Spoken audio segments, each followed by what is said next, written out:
नमस्कार, मैं हूं doctor Malti Bhojwani, obstetrician and gynaecologist and IVF consultant, director Malti hospital एवं test baby centre Bhopal, practising since last 40 years. IVF प्रक्रिया के दौरान एक ब्लास्टोसिस्ट ट्रांसफर की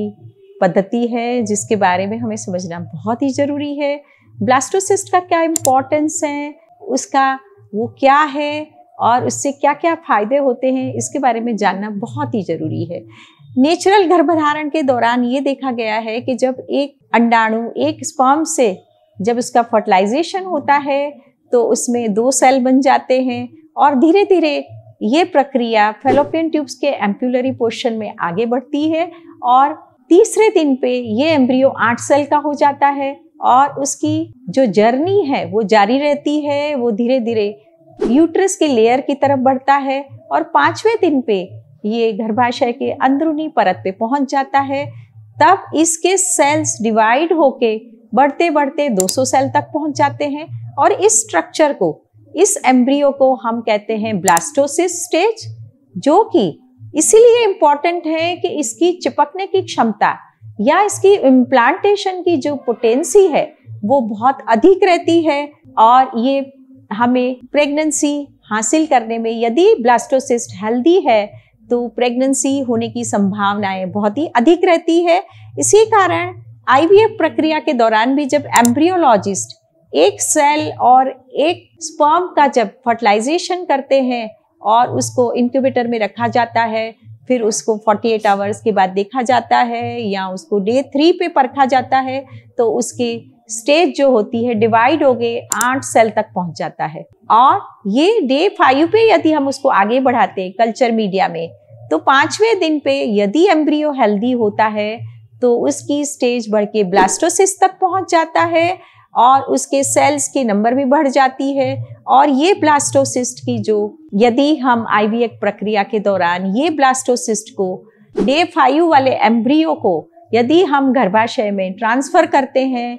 तो इसकी जो इम्प्लांटेशन की पोटेंसी क्षमता है वो करीब करीब 50 से 60% रहती है। यदि हम एम्ब्रियो को तीसरे दिन पर ट्रांसफर करते हैं गर्भाशय के अंदर तो उसकी चिपकने की क्षमता करीब करीब 20 से 30% रहती है। और हम सभी जानते हैं कि आईवीएफ में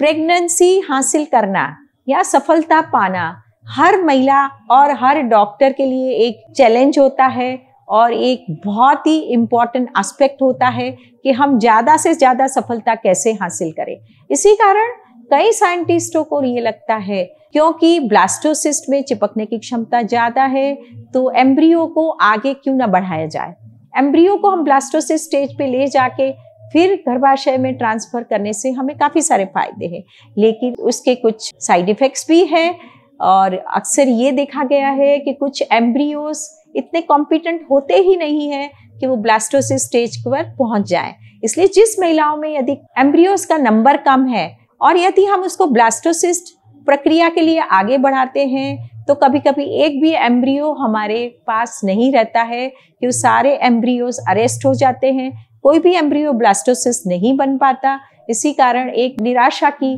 स्थिति पैदा हो जाती है, लगता है कि अभी हमारे हाथ में कुछ भी नहीं आया। और लेकिन कुछ लोगों का ये मत है कि अभी डे 3 पे यदि हमारे पास एम्ब्रियोज कम है और हम कुछ एम्ब्रियोज गर्भाशय में ट्रांसफर करते हैं तो कभी कभी नेचुरल एनवायरनमेंट या नेचुरल स्थिति के कारण, गर्भाशय के नेचुरल कुछ फेवरेबल फैक्टर्स के कारण कुछ एम्ब्रियोज उसमें इम्प्लांट हो सकते हैं और हमें प्रेगनेंसी हासिल हो सकती है। इसी कारण कुछ स्थितियाँ लेकिन ऐसी बनती है जैसे कि महिला का एम्ब्रियोज बन गए हैं और उसको तेज बुखार आ गया, कुछ इन्फेक्शन हो गया और उसमें यदि हम एम्ब्रियो ट्रांसफ़र करेंगे तो हमें सफलता की श्योरिटी नहीं रहती है। कुछ पीसीओ की पेशेंटों में बहुत सारे एम्ब्रियोज बन जाते हैं और हाइपर स्टिमुलेशन की स्थिति पैदा होती है, उसमें एम्ब्रियो ट्रांसफ़र करना एक रिस्क भरी स्थिति पैदा करता है। इसलिए उसमें अक्सर डॉक्टर्स एम्ब्रियोज को प्रिजर्व करके रख लेते हैं। कभी एंडोमेट्रियम का विकास ठीक से नहीं होता है, कभी रिपीटेड इम्प्लांटेशन फेलियर्स में हमें लगता है कि हम एम्ब्रियो की अच्छे से जांच पड़ताल कर ले, उसे कोई आनुवांशिक बीमारी तो नहीं है उसके बारे में सोच ले और फिर एम्ब्रियो ट्रांसफ़र करें, तो हमें कुछ समय चाहिए। एम्ब्रियो की बायोप्सी करने के लिए, तो ऐसे एम्ब्रियोज को हम ब्लास्टोसिस्ट स्टेज पर बढ़ा के उनकी बायोप्सी की जाती है, क्योंकि ब्लास्टोसिस्ट की बायोप्सी करना थोड़ा आसान होता है क्योंकि उसमें सेल्स का नंबर ज़्यादा होता है। इस तरह से कुछ कंडीशंस में हमें ब्लास्टोसिस्ट करने की आवश्यकता पड़ सकती है, लेकिन ये भी देखा गया है कि ब्लास्टोसिस्ट ट्रांसफ़र करने से हमें जुड़वा बच्चों होने की आशंका भी कम हो सकती है। जैसे कभी कभी डे 3 के एम्ब्रियो से हम ज़्यादा मात्रा में ट्रांसफ़र करते हैं तो जुड़वा बच्चे या ट्रिपलेट प्रेगनेंसी होने की संभावनाएं बढ़ जाती हैं, लेकिन ब्लास्टोसिस्ट में एक ब्लास्टोसिस्ट ट्रांसफ़र करने से अक्सर जुड़वा बच्चों की जो कि कॉम्प्लिकेटेड स्थिति है उससे भी हम बच सकते हैं। इसी कारण हम ये बिल्कुल नहीं कहेंगे कि हाँ हमेशा हमें ब्लास्टोसिस्ट ट्रांसफ़र करना चाहिए। हमें ये सोचना चाहिए, या एम्ब्रियोलॉजिस्ट एम्ब्रियो की ग्रेडिंग करके नंबर ऑफ एम्ब्रियोज देख के क्या परिस्थिति है, क्या महिला के 2 बार पहले आईवीएफ फेल हो चुके हैं या कुछ आनुवंशिक बीमारी की कुछ आशंका है, ऐसे केसेस में अपना निर्णय लेके ब्लास्टोसिस्ट स्टेज के लिए एम्ब्रियो को आगे बढ़ाते हैं और स्थिति और ब्लास्टोसिस्ट ट्रांसफर के बारे में सोचते हैं या उसका निर्णय लेते हैं। इसलिए ब्लास्टोसिस्ट के बारे में हर महिला जो कि आईवीएफ की प्रणाली से आईवीएफ की प्रणाली अपना रही है, उनको इसके बारे में जानना बहुत ही ज़रूरी है। फिर भी आपके मन में कुछ डाउट्स हैं तो आप मेरे कमेंट बॉक्स में डालें। ये वीडियो आप अपने दोस्तों के साथ ज़रूर शेयर करें और मेरा ये वीडियो लाइक करें। नमस्कार, धन्यवाद।